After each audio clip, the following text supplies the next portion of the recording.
guys, welcome back to Beauty on a Budget, 30 Days of Glam for Less. Today is day 4. Today we're going to be talking about the Maybelline Fit Me Matte and Poreless Translucent Powder. You can see I have loved this. I'm going to need a new one here soon because I have hit pan. This is probably one of my favorite things from this series. I have picked all the products out already, and this one right here is definitely one of my favorites because it has carried me through lots of Disney park days, sweating in the hot August sun, and it has been a lifesaver. I absolutely love this powder. There are 24 shade options, which is amazing, but like I said, I have the translucent one. It retails for $9.99. It says it is a powder that reduces the look of pores and mattifies shine. Buildable, customizable coverage, ideal for normal to oily skin.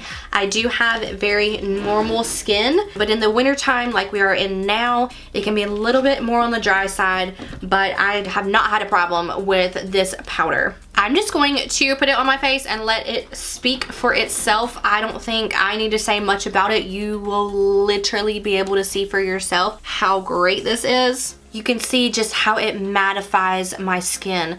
This side is very shiny, very natural looking. This side is very matte and set. My favorite part of my face to do is definitely my forehead because you can definitely see a clear line when I set it. So we'll just do half and half.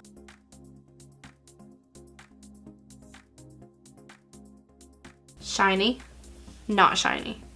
I mean, it's wild, like pores are where. This looks great on my nose. I literally have no complaints with this powder. It helps my foundation from not setting in my fine lines, and it just gives me that flawless, poreless look. I absolutely love this powder. I cannot say it enough. This is one of my favorite things from this series. If you don't have a pressed powder, you need to get one. I gravitate towards this one over my just loose translucent setting powders because it is that good. Alright guys, that was day 4. Thank you so much for watching. Don't forget to subscribe so you can see the rest of the series, and I will see y'all in my next one. Bye!